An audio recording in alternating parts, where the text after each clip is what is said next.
Okay, I have a update for all of you on some of the president's outreach and engagement as it relates to Build Back Better and his legislative agenda. He spent the weekend continuing his deep engagement on behalf of his economic growth agenda for the middle class, speaking with members who represent the full spectrum of views of Hill Democrats about the pathway forward on both his human infrastructure and physical infrastructure plans. He spoke, as I think some of you reported this morning, with Representative Jayapal at the White House, and we'll have a number of additional conversations by phone with members of both chambers and who also run the gamut in terms of their views as we proceed through the course of the afternoon.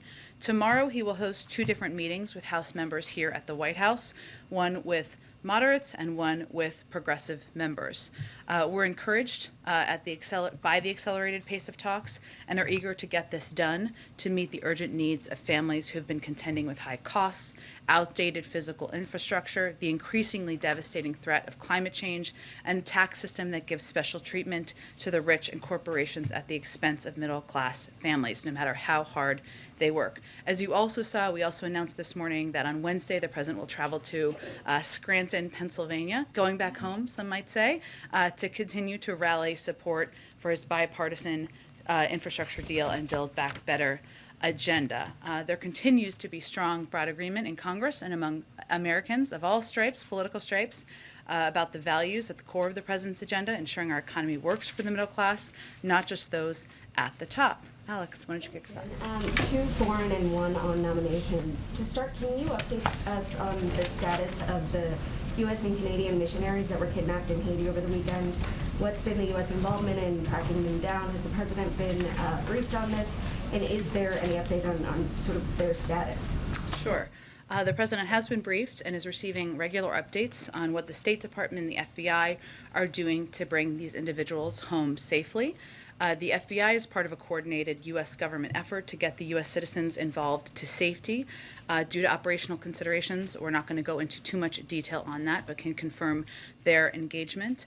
And the U.S. Embassy in Port-au-Prince is coordinating with local authorities and providing assistance to the families to resolve the situation. We can't get into too many details, I should say, about the individuals and their identities because of Privacy Act waiver considerations. And then can you comment on reports that China tested a nuclear-capable hypersonic missile over the summer to the surprise of U.S. officials? Are these accurate, and do these raise concerns about China's nuclear capability? Well, I know Secretary Austin, I should say, was asked this question this morning and addressed it, but I'm not going to comment on the specific report. I can say and would echo what he said, which is generally speaking, we've made clear our concern about the military capabilities that the PRC continues to pursue. And we have been consistent in our approach with China. We welcome stiff competition, but we do not want that competition to veer into conflict, and that is certainly what we convey privately as well. And then on nominees, the Biden administration at this point has a smaller percentage of nominees confirmed than his recent predecessors. What do you make of this? Who's to blame? I mean, is this the fault of the Senate, or is this in part because you have been focused on the COVID response and the Build Back Better agenda? And is there a concern that this will affect government at this point? We are concerned about the obstruction of our nominees, and while we have made progress over the course of the last several months, back to the transition even of putting forward qualified nominees to serve in key and vital positions across government, there have been unprecedented delays, obstruction, holds on qualified individuals from Republicans in the Senate. What is also true, if you look historically, and we can get you some numbers on this after the briefing to give this to you in more data specifics, is that many of our nominees, a huge number of our nominees, pass with overwhelming majorities of Democrats and Republicans. They can be voted through by unanimous consent. You don't need to use all of the hours on the floor to get it done. Yet, there has been time after time obstruction that has prevented qualified nominees from being in vital positions, whether it's in the national security roles, in the Defense Department, the State Department, where we've seen ambassadors held for weeks and months at times, or even our economic nominees who are unquestionably qualified but have been unable to move forward and serve in these positions. So I would say that the blame is clear. It is frustrating. It is something that we wish would move forward more quickly, and there is historical precedent, of course, of moving these forward through a faster process. Go ahead. Thanks, Jen. I just want to see if you can elaborate a little bit on something you just said, that you're encouraged by the accelerated pace of talks on infrastructure. What changed? Is there something that's different now? The president is certainly feeling an urgency to move things forward, to get things done. I think you've seen that urgency echoed by members on the Hill who agree that time is not unending here, and we are eager to move forward with a unified path to deliver for the American people. Does the sense of urgency have anything to do with the president's trip coming up in just a matter of 8 working days? Does he feel the need to get this wrapped before he leaves? The good news is that there are phones and video conference capabilities overseas for every president and individual, so I'm not here to set new deadlines or timelines. But it is also true that we have been at this for some time. The president proposed these plans back in the spring. He has participated in dozens and dozens of calls, of meetings, of engagements with members to hear their viewpoints, to understand where they're coming from, to reach consensus. And we are at a point where we feel an urgency to move things forward, and the pickup of meetings is a reflection of that. Just quickly on voting rights, I just wanted to get your reaction to the president of the NAACP, who's on the record saying that the administration's lack of urgency on this issue is, quote, appalling. He says the lack of priority on this issue will be the undoing of the legacy for this president. Well, I would say that the lack of urgency in Congress, in the Senate, among Republicans, in protecting people's fundamental right to vote is also frustrating to the president and to this administration. The United States Senate needs to act to protect the sacred right to vote, which is under unrelenting assault. No question. We agree with leaders from the NAACP and other activists who have expressed that concern. It's under unprecedented assault by proponents of the big lie. And Republican legislatures, state legislatures across the country. It is urgent. Senate Democrats have been working hard to draft legislation that I would note includes traditionally bipartisan provisions, protecting people's fundamental right, making it easier and more accessible to vote. I'd also note the president will be engaging in a couple of calls, in addition to these Build Back Better calls, with members, which will provide a readout to all of you on this afternoon about the voting rights legislation that will be put forward. But I would say that right now, the question for us, and I bet you we share this view with a number of civil rights leaders, is for Senate Republicans and what kind of leaders they want to be. Are they going to play a role in making it easier and more accessible to vote? Are they going to protect this fundamental right?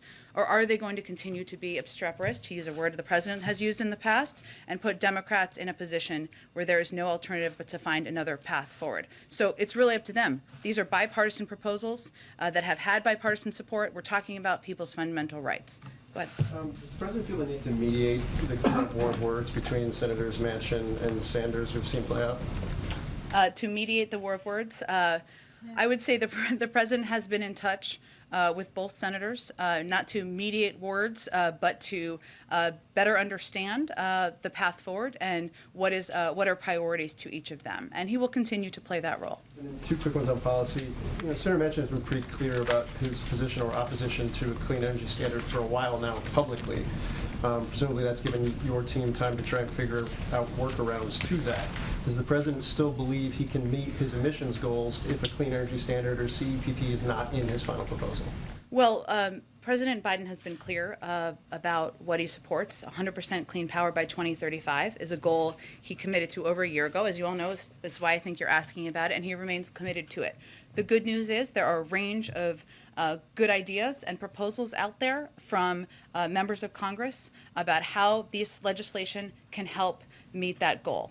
And there's no question in our minds. There is important debating right now happening about what the components of the climate proposals will be in these packages, that these packages will have a historic impact on addressing our climate crisis. I'd also note, can I say one more thing? I'd also note that the president also has not waited for legislation. He has led the shift toward electric vehicles. There are components in these packages that also will help move that forward. Phased out super pollutants like HFCs to greatly reduce emissions.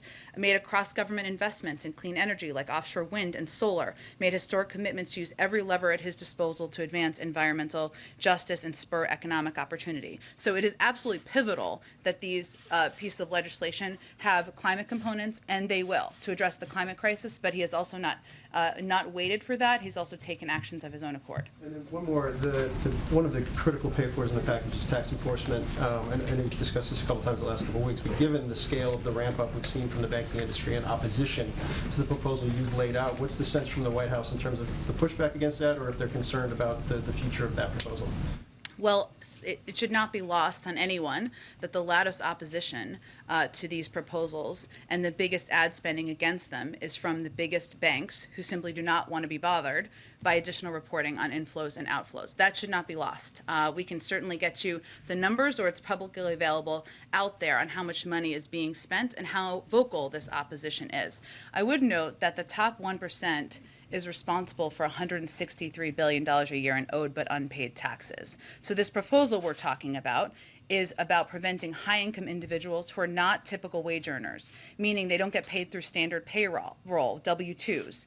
The vast, vast majority, I think it's something like 97% of wage earners, are paying the taxes they owe. We're not talking about that here. We're talking about the highest income individuals, 1%, who are responsible for $163 billion a year in owed but unpaid taxes. There are discussions, active discussions, I would note, with Senator Wyden and others in Congress about how to ensure this is absolutely targeted at those who evade tax obligations, including on the cap and potential exemptions. But let's be clear what this is about. It's about big banks deciding to protect wealthiest Americans that get away with not paying the taxes they owe by fighting this common sense solution, and we want to be clear about that. Go ahead. I wanted to ask you about Moderna and the kind of concerns that exist on production levels. What is the Biden administration doing to sort of lean on this company? And Kessler has talked about using the tools that are available. Are you going to use the Defense Production Act, and how soon could that happen, and how quickly could that get production going? I don't have any new actions to preview for you, but what I can, and I think what you were alluding to, but for others who didn't see, Dr. Kessler did not mince words in his expression of what Moderna should be doing here, which is sharing their know-how with other parts of the world in order to increase capacity and production, something that we definitely support. So the process of technology transfers, as you know, involves teaching another company how to make a vaccine that takes specialized scientists and transferring intellectual property. We actually absolutely want that to happen. But my understanding is also that the U.S. government does not have the ability to compel Moderna to take certain actions, but it is something we support, we want to happen, and Dr. Kessler has been quite vocal about it as well. Is the president going to get involved in this discussion in any way in terms of maybe reaching out to the CEO? He's had conversations with other CEOs, of course. I don't have anything to preview on that front. I think there had been some questions, which is why I mentioned that we don't have the legal ability to compel. That doesn't change regardless of who's having the conversation, but certainly we have been pretty crystal clear about what we'd like to see happen here. Let me just follow up on that. The Defense Production Act does give you certain tools. Have you ruled out using it in this case? I'm not here to announce, preview, or rule out anything, but just to convey that our position continues to be that we would like to see them share their know-how to address this global pandemic. Can I just ask on the nominations question? Yeah. You mentioned the economic nominees, too. Yeah. To what extent does it hurt you that you don't have key Treasury nominees in place to help you as you're addressing these questions that we're discussing now in terms of the economic impact of the measures that are in the legislation? You mean in implementing measures once they're passed into law? Right. I mean, you don't have the assistant secretary for legislative affairs. You don't, Right. There are certain people for policy. The sort of key policy makers at Treasury who would be advising Secretary Yellen are not in place.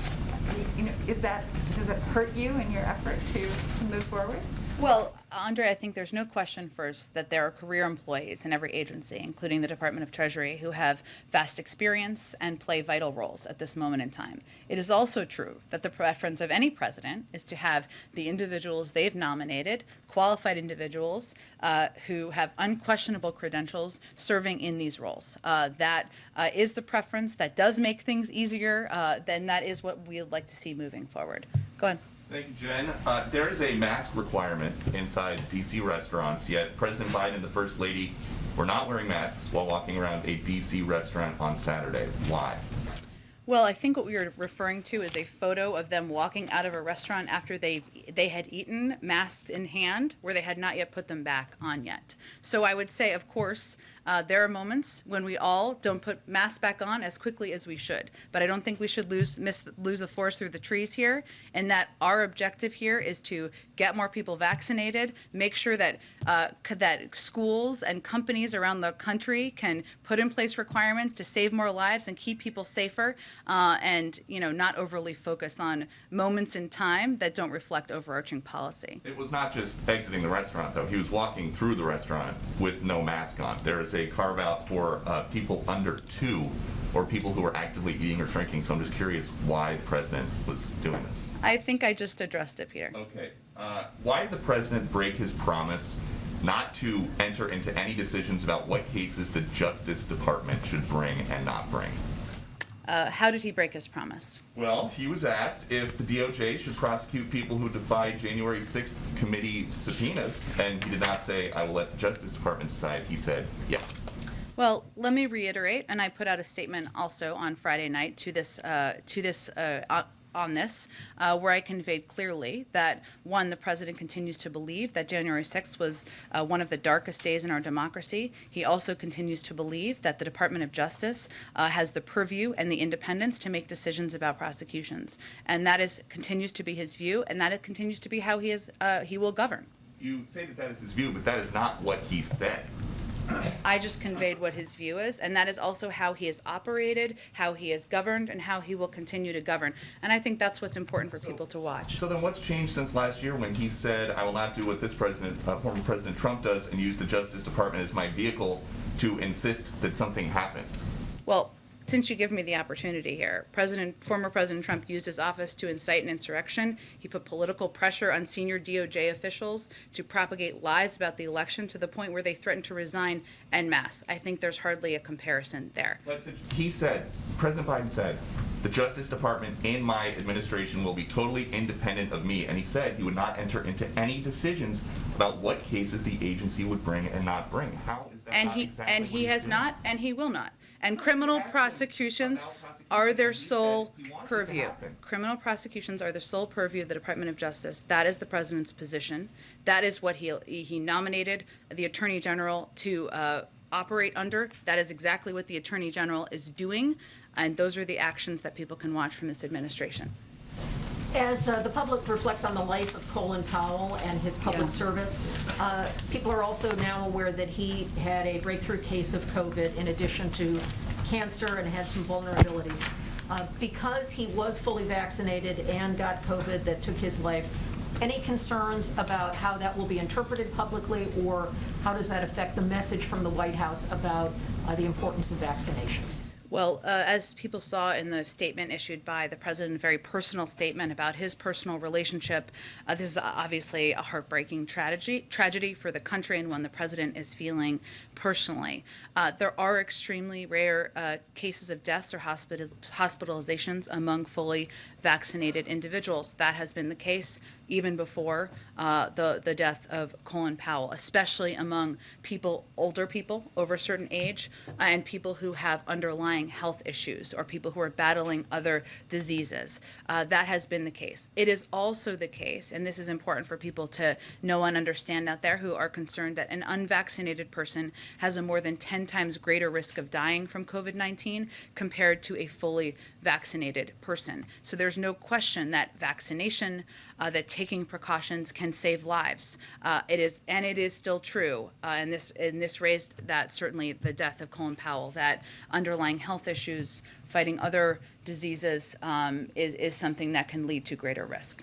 And the administration on the issue of the Texas abortion law is seeking redress from the U.S. Supreme Court. Can you speak to that?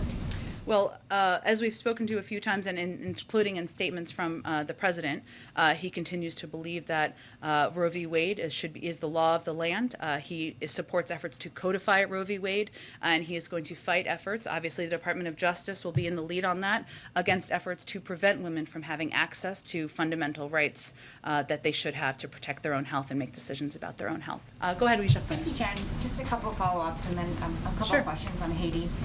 Is there anything you can share about the president's last interaction with General Powell, whether they spoke on the phone, in person? Yeah, that's a good question, Weijia.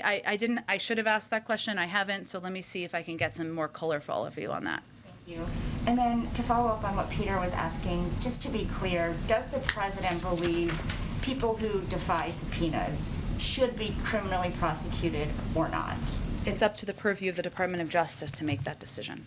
When he was asked that very question on Friday, he said yes. Does he stand by that answer? He believes it's an independent decision that should be made by the Department of Justice, and they'll make that decision. And then on Haiti, is the president considering sending in the U.S. military to help rescue the Americans who are kidnapped? I would really point you to the Department of Defense to speak to that, and to my colleague over there, John Kirby. But again, where our efforts right now are focused are with officials on the ground, including from the FBI, working closely with our diplomatic team and the U.S. Embassy in Port-au-Prince, who's coordinating with local authorities, providing assistance to the families, and also working to get the U.S. citizens involved to safety. But I don't have any additional details at this point. And then just Okay. given the kidnappings, Yeah. will the administration reconsider using Title 42 specifically to deport Haitians? Well- Given that it illustrates how dangerous the situation is there. Well, I think there's a couple of things to unpack here that are very important for people to understand. One, Title 42 is used, as you know, but just for everybody, across the board, no matter what country you're coming from. There are about 90,000 people where Title 42 was applied in August. The vast, vast, vast overwhelming majority of those people were not from Haiti, but we apply Title 42 because we're in the middle of a global pandemic across the board. I would say that in this case, one thing to note is that we know that the efforts to kidnap people, to seek ransom, are prominent in places like Haiti. Not the only place, but they are targeted toward U.S. citizens, people who are presumed to have the funding and ability to pay those ransoms. That's one of the reasons why the State Department put out a warning in August. It's something we have seen rise since 2019, but that is a different issue than sending people of Haitian origin back to Haiti, and something that's evaluated at TPS is not what you asked about, but something that's evaluated by the Department of Homeland Security and the State Department. Thanks, Jen. Go ahead. Thanks. I wanted to ask about another marker that Senator Manchin has kind of put out, which is that he wants to cap the child tax credit to families making under $60,000 a year and add a work requirement. I know that you've said previously that the White House is okay with some means testing of these programs. You don't want to negotiate from the podium. That being said, this represents what would be a pretty dramatic scaling back of what's been a signature part of the president's legislative accomplishments so far, and something that he and the vice president have touted pretty publicly. So, to echo Phil's question on climate in some way, is this within the realm of possibility? How do you guys react to Senator Manchin kind of throwing down this marker? Well, I'm not going to react directly to Senator Manchin's point of view because that's not particularly advantageous at this point in the negotiations. But I will say the president proposed an extension in the child tax credit because he feels that it is something that can not only help families make ends meet, it can help bring more women back into the workforce, and it is a vital part of his proposed packages. He has also, in the past, supported and continues to be open to supporting what can be called means testing or can be called caps on income, and there are a range being discussed, but I'm not going to speak to it further than that. OPEC failed to meet its output targets for September. You have sort of spoken about, with some amount of pride, that the White House was able to get those enhanced production levels, and now we're seeing that they're not hitting them. I know that you're not a member of OPEC, but we also know that... Not me personally, not the United States. Neither one. Either, unless you have vast oil reserves that we're not aware of. No, a very interesting part of my bio. I'm not. But the U.S. obviously can exert sort Yeah. of major influence here. So with having missed this mark, are you trying to do more? Can you do more? We are continuing to press through member countries of OPEC, even as we are not a member, to address the supply issue. and work to address it here as well. I would also note that what we're also working to address is more of a logistics issue of how we are moving supply around the country, which means there are shortages in some places and not others, and that's something that we are also working to address. We are certainly well aware of the impact on any increase in gasoline prices or any cost on the American people, and we're going to continue to use every lever at our disposal. It is not a short-term option, of course, but I'd also remind everyone that that our NEC director sent a letter to the FTC about looking into price gouging, something that we will continue to press on. Or they've said they would take up, and they will of course be on the lead on that. But that's something we also watch closely. Just a last quick one.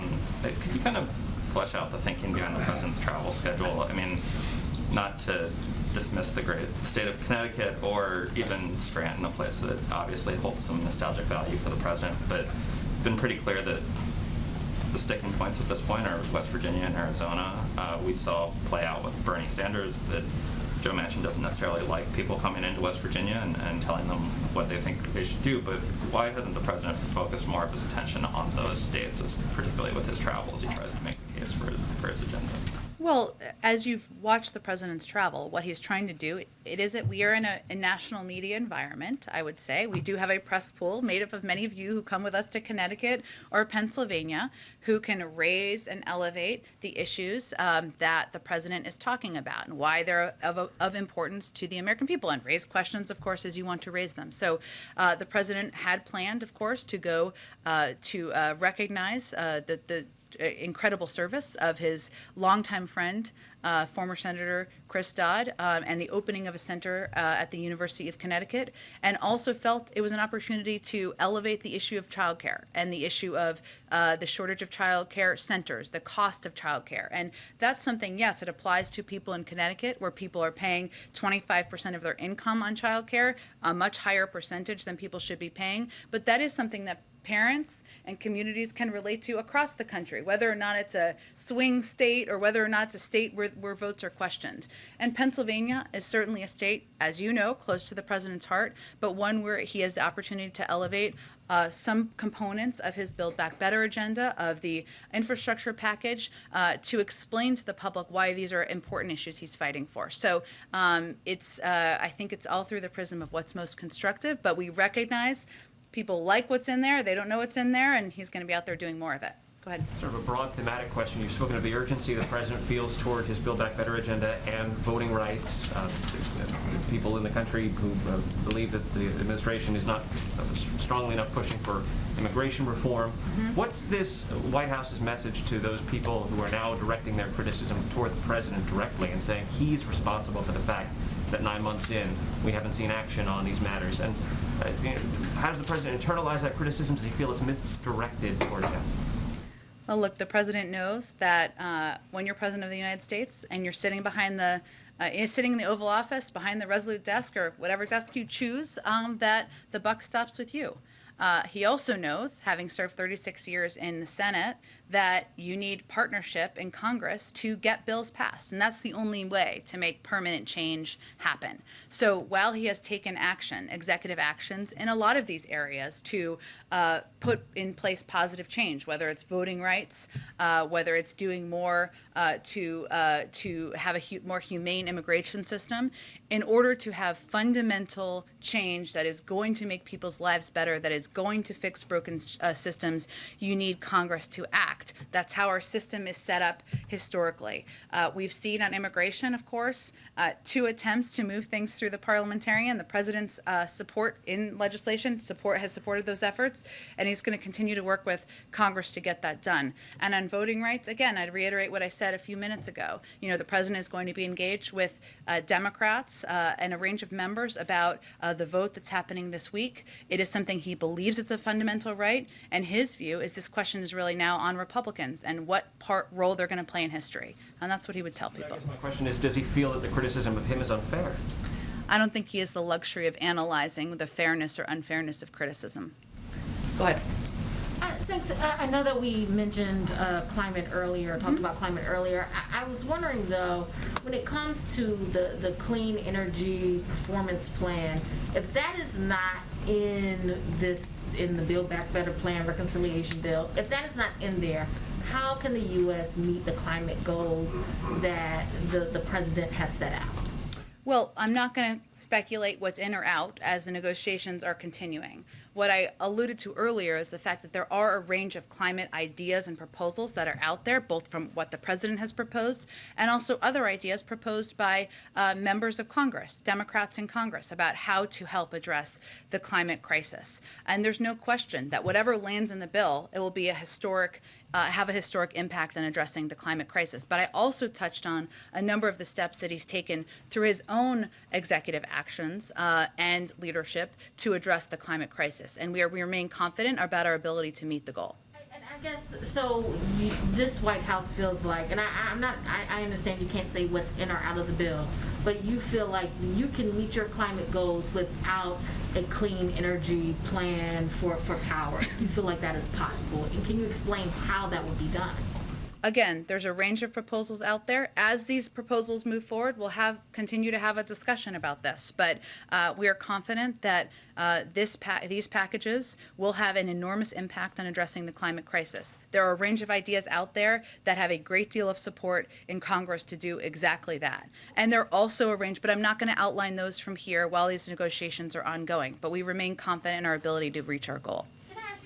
Like when it comes to the idea of means testing, talking to a lot of experts on inequity and economic inequality, one of the concerns that they have with means testing is that you could lock in some of this inequality that the White House has said it is so concerned about, and that they feel like means testing really can lock out people who really need help. And really not allow the changes that this White House has said are needed.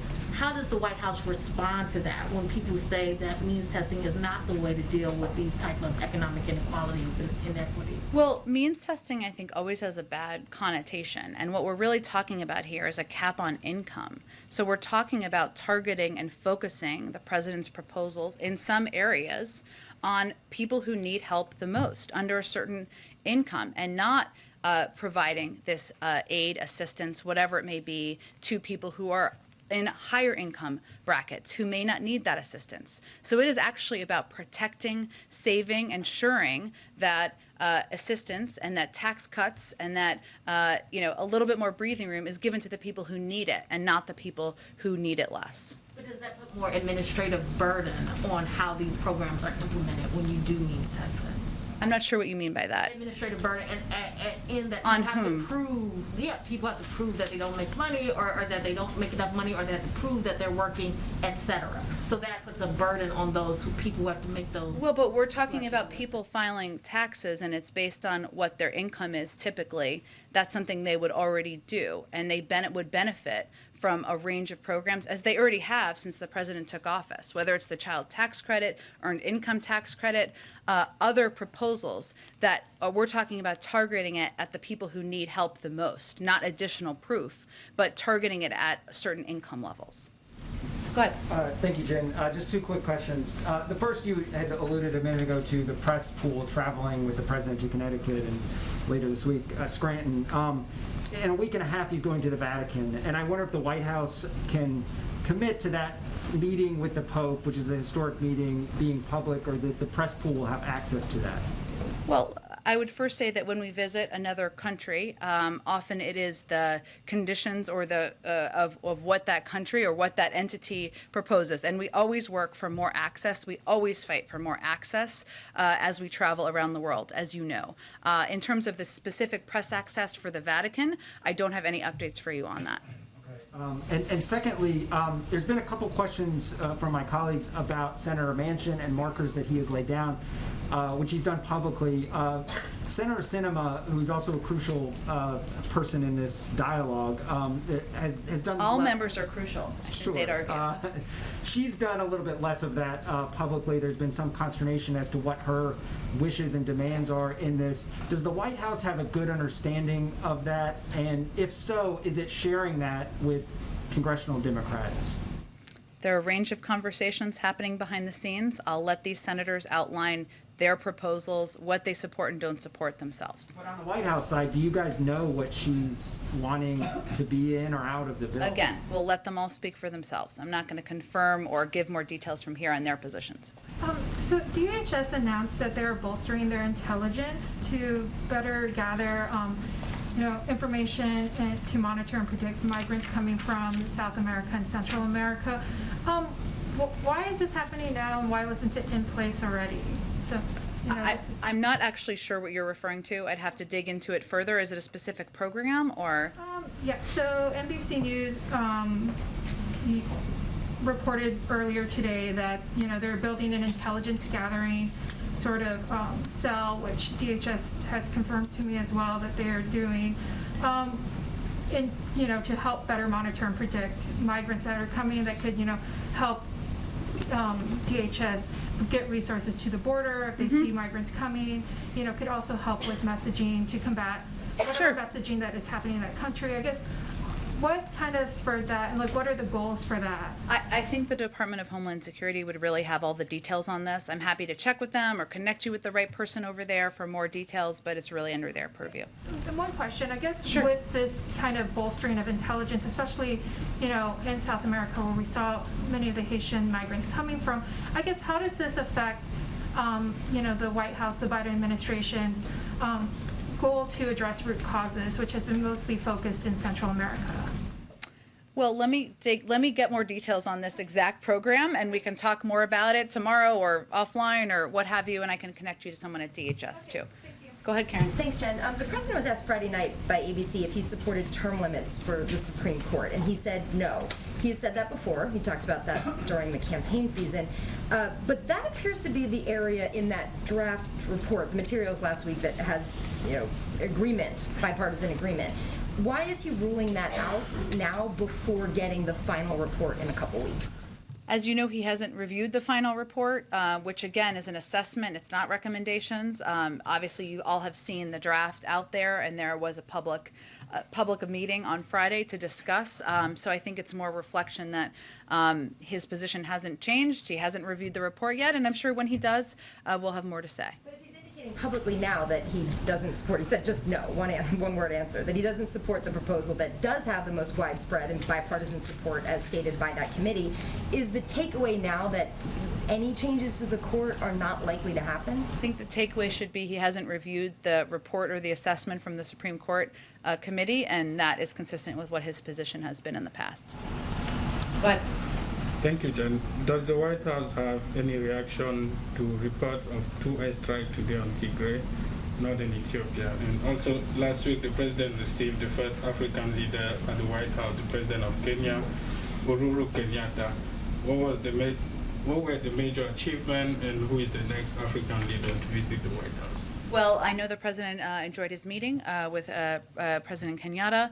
We made a significant announcement as it relates to COVID vaccines that we were going to be donating to Africa and the African Union through the course of that meeting. I don't have anything to preview in terms of a next meeting. Go ahead, Francesca. Do you have any reaction to the airstrike on Ethiopia? I will get you something after the briefing. Go ahead.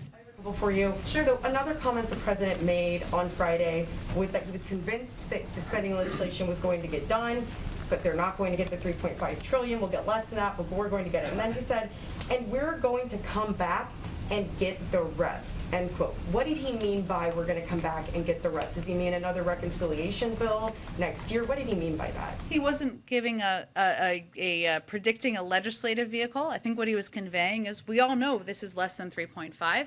There are discussions and negotiations in Congress about what that will look like, and things that are not included in here, he will continue to fight for in the future.